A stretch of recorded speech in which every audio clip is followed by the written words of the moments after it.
नमस्कार, मी रेणुका. तर तुम्हा सर्वांचं माझ्या यूट्यूब चॅनलमध्ये फार फार स्वागत आहे. तर आजच्या व्हिडिओमध्ये मी तुमच्यासाठी शेवयापासून बनवलेली एक फारच रुचकर अशी कमी तेलाची नाश्त्याची रेसिपी घेऊन आलेली आहे, जी तुम्ही एकदा नक्की करून बघा. तर ही करून खाल्यानंतर तुम्ही नूडल्स आणि मॅगी बनवून खाण्याचा कधी विचारच करणार नाही. मग उशीर कशाचा, चला सुरू करूया आजचा व्हिडिओ. मग ही रेसिपी बनवण्यासाठी सर्वात आधी आपल्याला गॅसवर एक भांडी ठेवायची आहे आणि यामध्ये 2 चमचे तेल घालायचं आहे. मग तेल गरम झाल्यानंतर आपल्याला याच्यामध्ये अर्धा चमचा मोहरी घालायची आहे आणि अर्धा चमचा जिरे घालायचे आहे.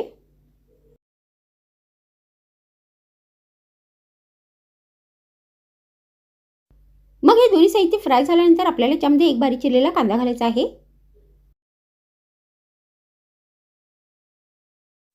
आणि आता हा कांदा तेलामध्ये व्यवस्थित फ्राय करून घ्यायचा आहे.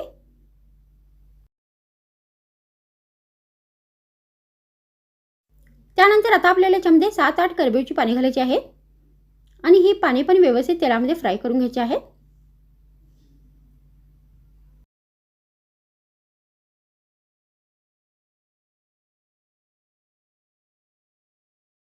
त्यानंतर यामध्ये आपल्याला चवीनुसार बारीक चिरलेली हिरवी मिरची घालायची आहे आणि ही मिरची पण व्यवस्थित तेलामध्ये फ्राय करून घ्यायची आहे.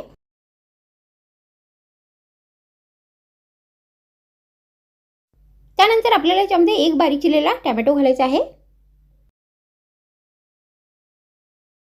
आणि त्यानंतर मी ते पाव कप बारीक चिरलेली ढबू मिरची आणि एक बारीक चिरलेला बटाटा घेतलेला आहे.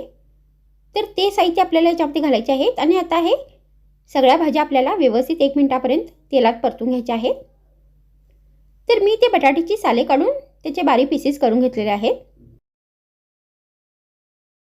मग सर्व साहित्य व्यवस्थित फ्राय झाल्यानंतर आपल्याला याच्यामध्ये चवीनुसार मीठ घालायचं आहे.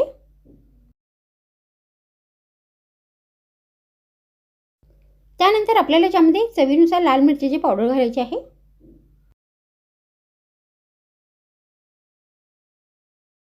आणि परत हे सगळे साहित्य आता आपल्याला व्यवस्थित तेलामध्ये परतून घ्यायचे आहे.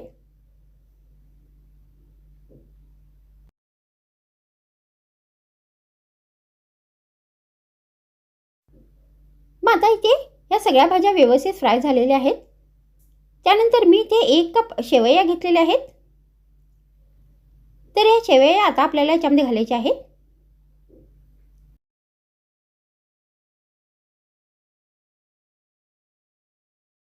मग शेवया घालून झाल्यानंतर आपल्याला याच्यावरती अर्धा कप पाणी घालायचं आहे. तर आपल्याला याच्यामध्ये जास्त पाणी नाही घालायचं आहे, नाहीतर ह्या शेवया ज्या आहेत त्या फार शिजतील.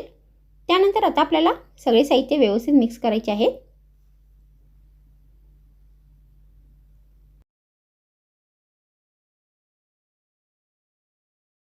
आणि आता या भांड्यावर आपल्याला एक प्लेट ठेवायची आहे आणि आता ही रेसिपी आपल्याला 2 मिनिटापर्यंत शिजवून घ्यायची आहे.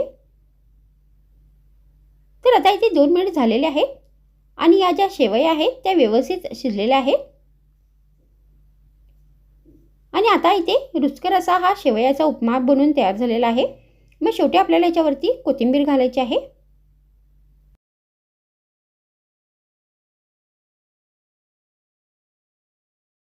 आणि परत हे सगळे साहित्य व्यवस्थित मिक्स करायचे आहे.